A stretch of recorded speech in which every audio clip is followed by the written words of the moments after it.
You in there with a combative patient and you in there by yourself, girl, is you crazy? I've been kicked in my stomach while I was pregnant. I've been body slammed a couple of times. I've been bit. This is the point. Hi guys, I'm Sheena, otherwise known as Keeping It Kinky, and this is my channel all about nursing, lifestyle, kinky hair, and all that life is teaching me at this very moment. I messed up my hair. All right, so today we're talking about how to not get socked by a patient. De-escalation techniques for nurses and CNAs. Let's hop right into it. Okay, so if y'all didn't know, nursing can be a very dangerous job, okay? And patients, sometimes they have moments. They are regular humans. They have emotional moments where they may get violent and a staff member can be assaulted. Patients, they kick, they bite, they swing. They do all the things that regular humans do when humans are upset, okay? And unfortunately, it's us by the bedside and we're the ones at risk for getting hurt. So, being that I've been a nurse now for 12 years, where has the time gone? Being that I've been a nurse now for 12 years, now I feel like I have a lot more wisdom as to how to not get socked. And I mean, why wouldn't I share that with other people that's at risk for being socked? I mean, I feel like that's selfish. Wouldn't you think that was selfish? I think that's selfish. To the side of the Give me head. a bucket of fries, 2 chitlins, and a bowl of sunflower seeds. So anyway, into these tips. Number one is build trust early on. I can't express to you how important it is that you build a rapport with the patient that is individual from any other situation or anything else that anybody said early on, okay? Because sometimes in report, when nurses are giving you report from the previous shift, a lot of times they will give you medical stuff and plan of care stuff, but then also they peek in a lot of behavioral stuff. What happened between them and the patient, how the patient's attitude is. Now, some of that is important, right? If they say to you like, oh, every time you suction her, she tends to swing. I probably should know that. That's good to know so I'm not getting swung at, right? I need to know that. So when I suction her, I could be from here, you know what I'm saying? But sometimes the information that they're given is very individual. It's based on their energy with the patient. Sometimes people don't mesh. Just because it's a nurse-patient relationship doesn't mean that they don't clash or there's not energy exchange that may not be optimal for this shift. So when you go into a room, keep that in mind. Keep that in mind that they're them and you're you. You may have a completely different reaction with the patient. So build a rapport, build trust with your patient early on by giving them a clean slate. Walk into that room fresh. And whatever problem that she says that she had with them, whatever it stemmed from, try to be preventative. Don't do what she did. Makes sense, right? If the patient's complaining about people not giving them their meds on time or something like that, then there's 2 things you can do. You can make sure you give them the meds on time, and you can also educate them on some reasons why it may not be on time. When you come into the room and you may not be on time, it's okay to explain. It's okay to say, oh, I'm so sorry, we had a cold next door, you know, blah, blah, blah, blah. But build trust, and trust can be built in so many ways that are very, very simple. For instance, you may have a patient who is Muslim, right? And she feels like people are coming into her room without knocking first so that she can put, you know, her proper attire on. That's simple. Listen. Sometimes just take a moment to listen to the patient, understand why they may be upset, ask them why they may be upset, because sometimes it is something simple that we can fix so that me and you can now build rapport. You know what I'm saying? So then when you go into the room later and maybe something has happened with a different interaction with someone else, maybe you're late bringing in a medication now because something happened, you can say, hey, like I felt like we were on a really good track this morning. You know, maybe I misunderstood something, but I've really been trying to take care of you and I've really been positive and advocating for your care. So I'm confused now why like you're so upset. Like, can we talk about it? And typically the patient gonna be like, I do remember that you was in my room this morning. I do remember that you were taking care of me so well. I do remember that you have been there for me and been so positive. All right, let me calm down. That is the way to build trust, is to give people options, listen to them, but also come correct. Come to them void of the problems they had in the shift before you, because it's not always them. Sometimes they aren't receiving the care that they want, and you have to listen enough to know why. And sometimes it's as simple as, if you just got there at 7 and their pain meds are due at 7:30, girl, go in the room at 7:30 with the pain meds. So when you go in Hey, Mr. Johnson, how you feeling today? How bad is your pain from 0 to 10?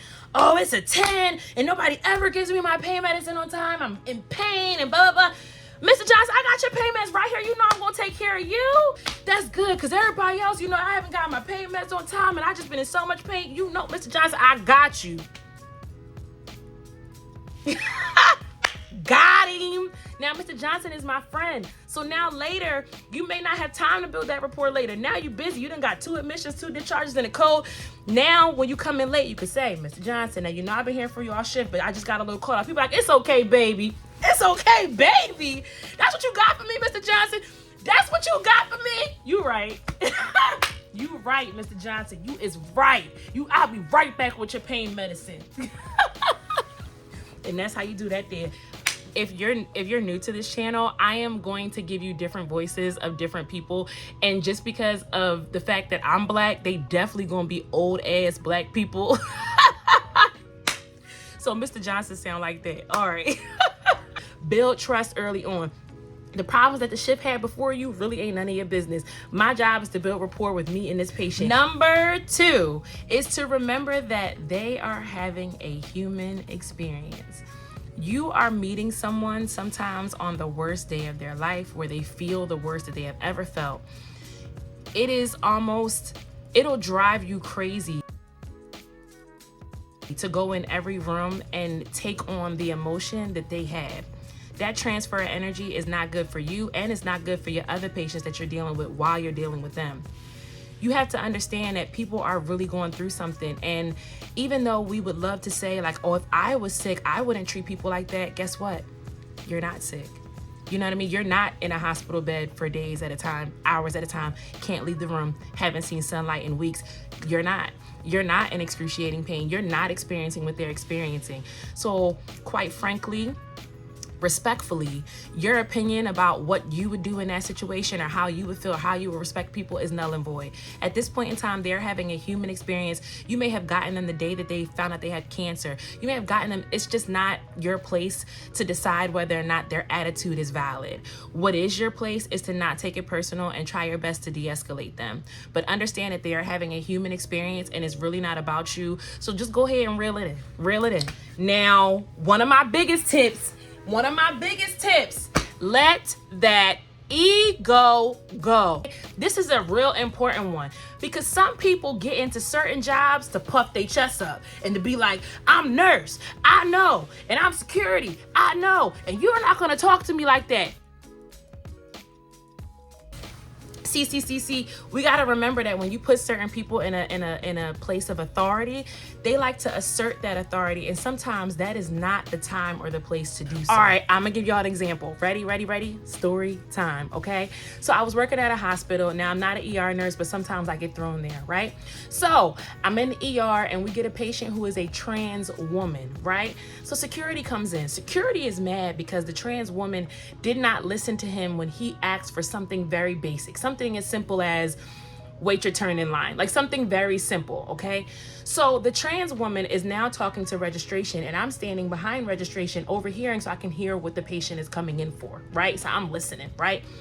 Security and the trans woman are now going back and forth, because now he's purposely saying, yeah, whatever, man, trying to be smart because he obviously sees that this person is a trans woman, right? So I'm in the back of him getting very frustrated because you're antagonizing this patient the first 5 minutes that she done walked into the door. And now when I take her as a patient, now I gotta de-escalate all the energy that you just put out in the air. So the trans woman bucks up. Who you talking to? Da. So they going back and forth. He tells her something. Next thing you know, they're scuffling. They're scuffling down on the floor. It's just a mess. Note to self: ego. Let it go. Sometimes you make situations worse by acting like you were supposed to be treated a certain way because you work at the hospital, baby. It ain't that deep. I don't care where you work. We are trying to treat patients that are coming in with a very bad day. That patient left at that moment and then still had to come back later because she was still in pain, because she had an actual illness. And no one has time for these type of games when patients are sick and really do need our help. Let that ego go. If someone is being nasty to you or treating you badly, I'm not saying that it doesn't, your ego get in there sometimes and it be burning and you got to get it out. I feel you. I've been there before. I've definitely got like, who you talking to? I've definitely got there, been there, but it's a time and a place, and sometimes it can escalate things. So just calm down. Calm down. Bring it down. Bring it from here to here. Your job is not to respond to every single patient that gives you an attitude. Sometimes you can be like, yeah, whatever. It ain't that deep. It's not that deep. I promise you it's not that deep. I promise you that the times that I did get angry, it took me, I'm an Aries. Once I get there, it take me a little bit to come down. So now I'm walking in the other rooms with my eyebrows still up because I'm still pissed. Let it go. Let it go. Let it go. Especially if you can't beat the patient.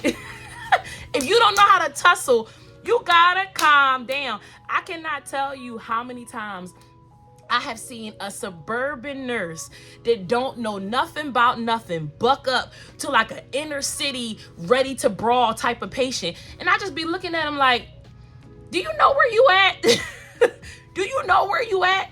Like, everything is not something to respond to. Watch your mouth. Watch your mouth.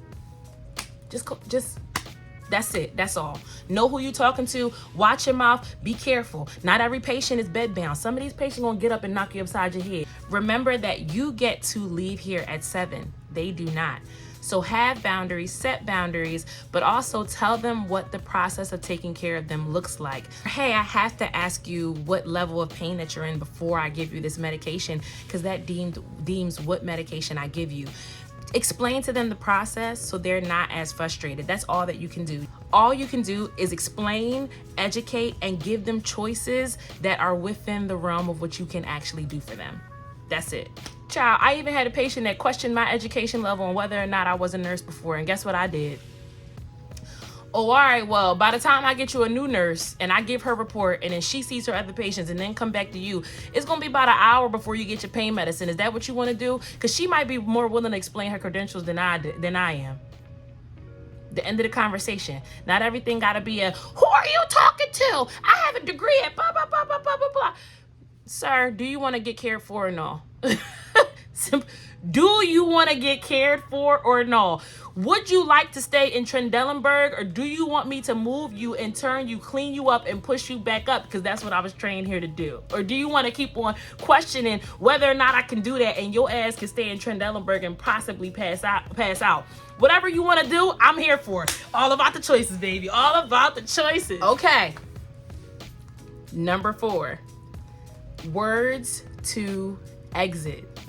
Sometimes you have to learn how to communicate with the patient so that they still feel heard and they still feel like you understand and are prioritizing their care, but it allows them space to understand that you're not the one and that they need to take a moment and realize how they're treating you. Let's give an example. So we have a patient, we have Miss Sally, right? Miss Sally is there for a hip replacement, right?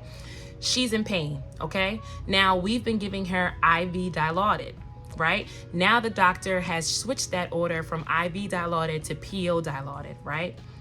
So Miss Sally is pissed because she knows that IV Dilaudid goes faster, is quicker, and is more thorough pain relief sometimes than PO, right? And she's having a moment. She's having a moment. She's throwing stuff. She didn't call you a B. She's pissed off. Now, as a nurse, you have 2 options. Your first option is to, 1, call the doctor and get him to explain to her why he went from IV to PO. PO means by mouth, by the way. Now, that's real important too, because doctors are actually supposed to explain to patients when they're changing the regimen or changing their plan of care. That's really their job. But we all know that that can take hours. So right now it's just you and Miss Sally, and you got to figure out a way to de-escalate her because she's tripping, right?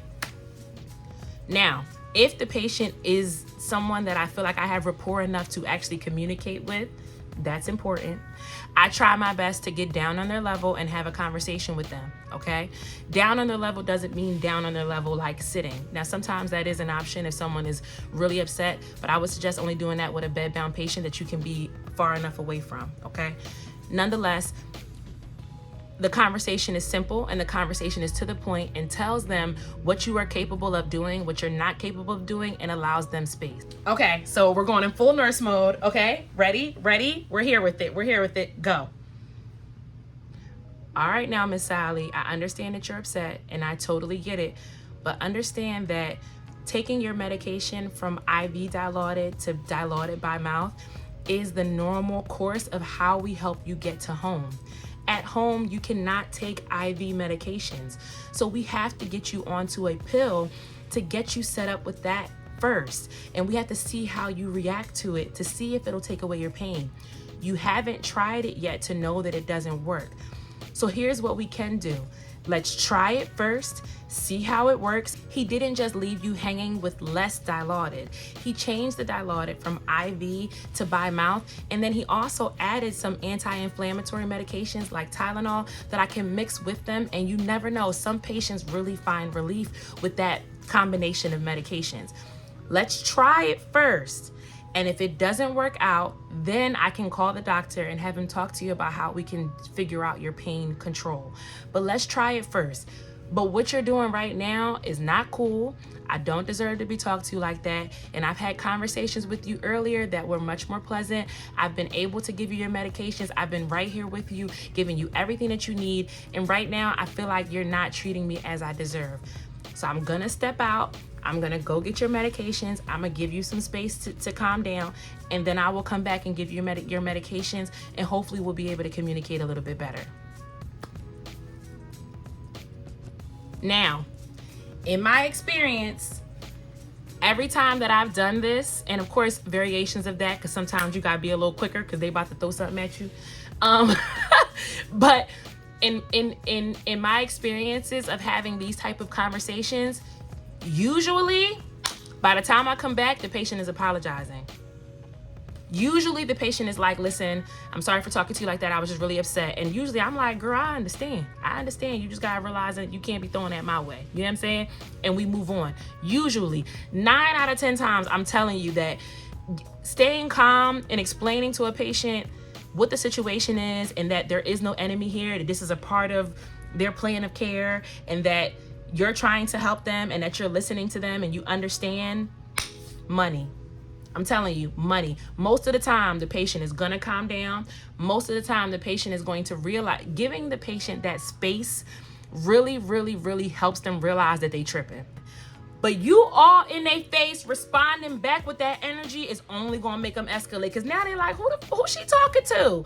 You gotta bring it down. You gotta bring it down. If she here and then you go here, then y'all both here together. No, she's here, you're here, okay? You said what you said. Now give her time to come on down to you and relax. Go ahead and relax. You step out the room. Your energy is cool. You take a deep breath. You woosah. By the time you come back, she done calmed her little butt down. You give her medications. She might figure out that the medication works. She might not. But you gave her that out of saying that I will communicate with the doctor if you do not have pain relief. And usually that is an option that makes them feel like you're listening to them, and that if it doesn't work, they're not just, because it's really fear, right? It's really fear and insecurity. When someone has that level of pain, especially if they're not a chronic pain patient, they are scared to death of that type of pain. I would be too. That is terrifying. You know what I'm saying? Especially when you have a surgery and you're walking for the first time. Terrifying. So that fear and insecurity is not something that we should overlook just because they're tripping. You know what I'm saying? That's still a huge player in why they are responding the way that they're responding. So tap into that and help them with that part while also setting boundaries that makes you not get knocked. Basically. Number 5, stop talking so much. Literally, stop talking so much. All that chipper stuff early in the morning, you tripping, you come in the room, hey, turn on all the lights, hey, I'm here to give you this, and oh my God, oh, you don't want to take your medications? Well, you know you could die, blah, blah, blah, blah, blah. You're talking so damn much. That patient done refused his metoprolol for the last 2 years. Girl, he don't care. Stop talking so much. Sometimes getting in and out of that room short and quick is the perfect situation. Example, story time. Had a patient one time who came in for a heart attack. This man had a heart attack every month, no lie. He was a patient who was basically a suicidal ideation patient. Whenever he came in, they asked him why he was having these heart attacks. He would say he doesn't want to take his medications because he doesn't want to live anymore. Cool. But then when he got the chest pain, he get a little scared, come into the hospital while still telling us that he's not going to take his medications because he doesn't want to live anymore, but he's too scared to stay home. I don't know. Whatever, right? He would come in, call everybody all types of B's. He was just mean, right? So I'm the nurse that for some reason everybody thinks, oh, Sheena's good with difficult patients, so let's give him to her. Thanks. Okay, cool, because I ain't even mad at it. Cool.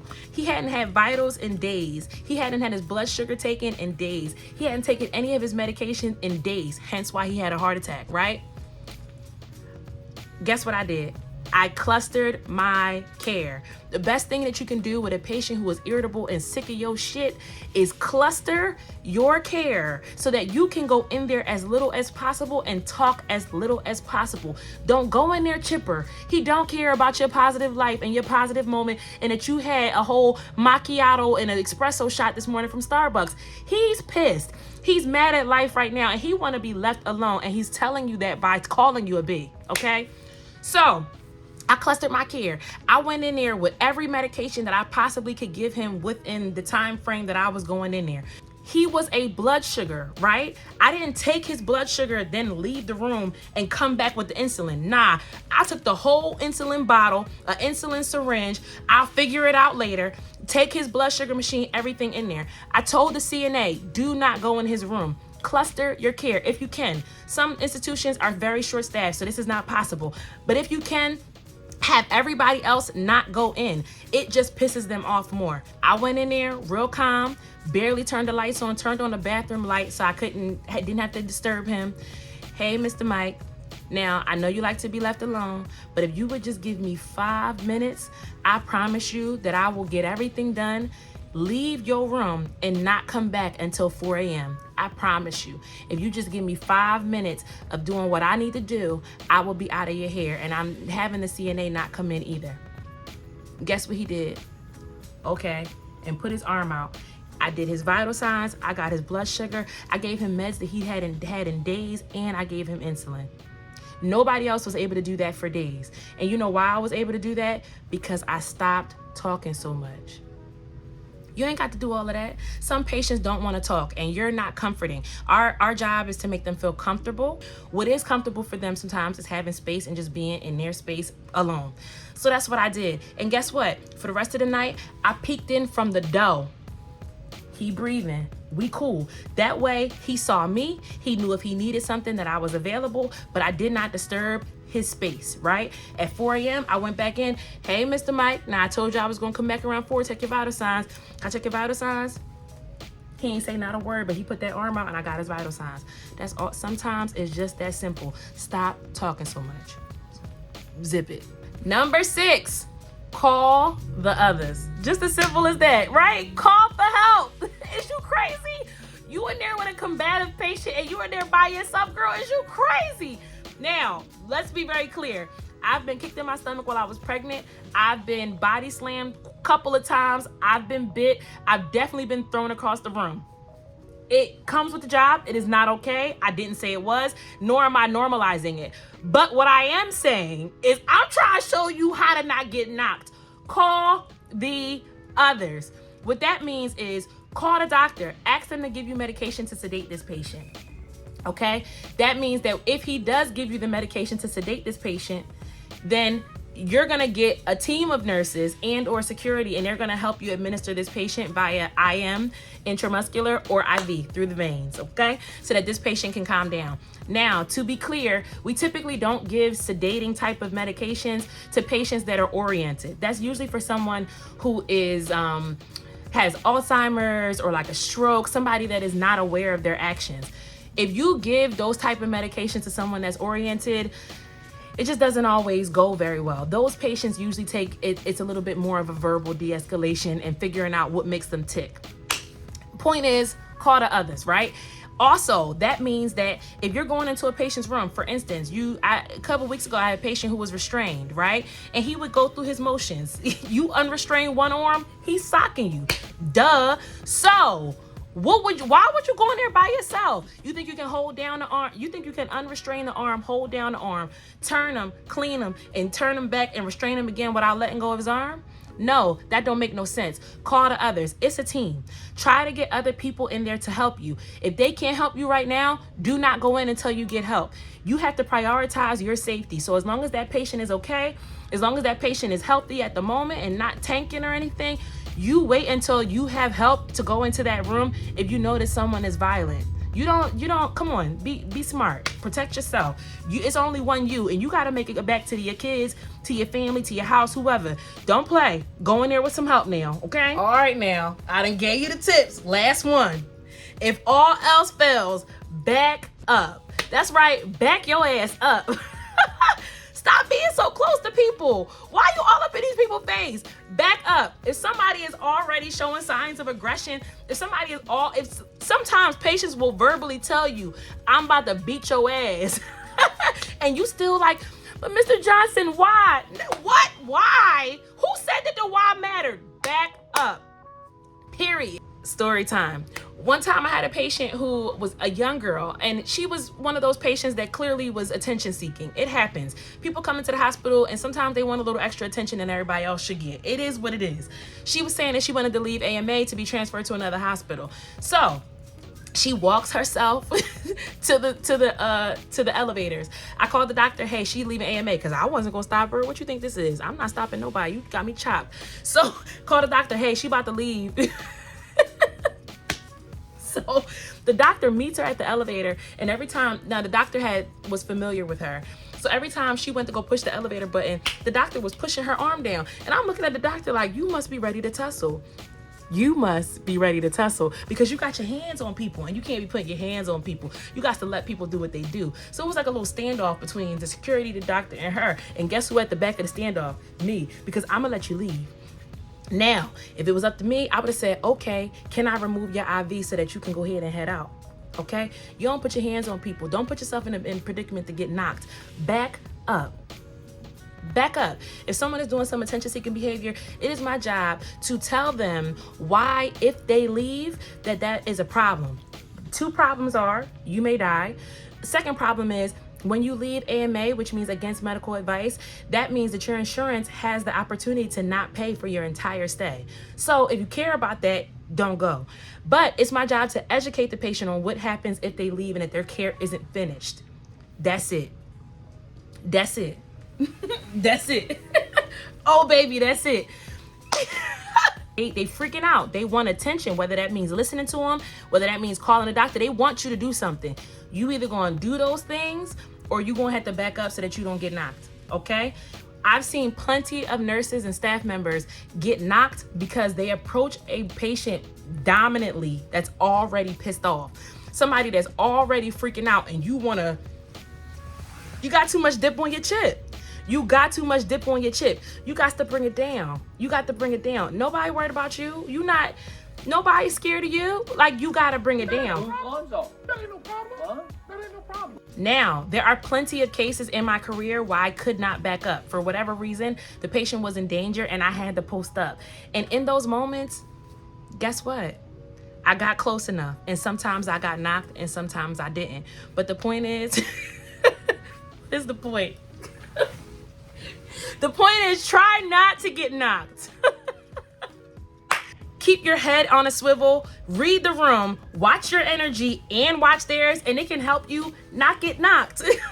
All right, guys, I'm really excited because this is my first video like this. So please, please, please give me some feedback in the comments.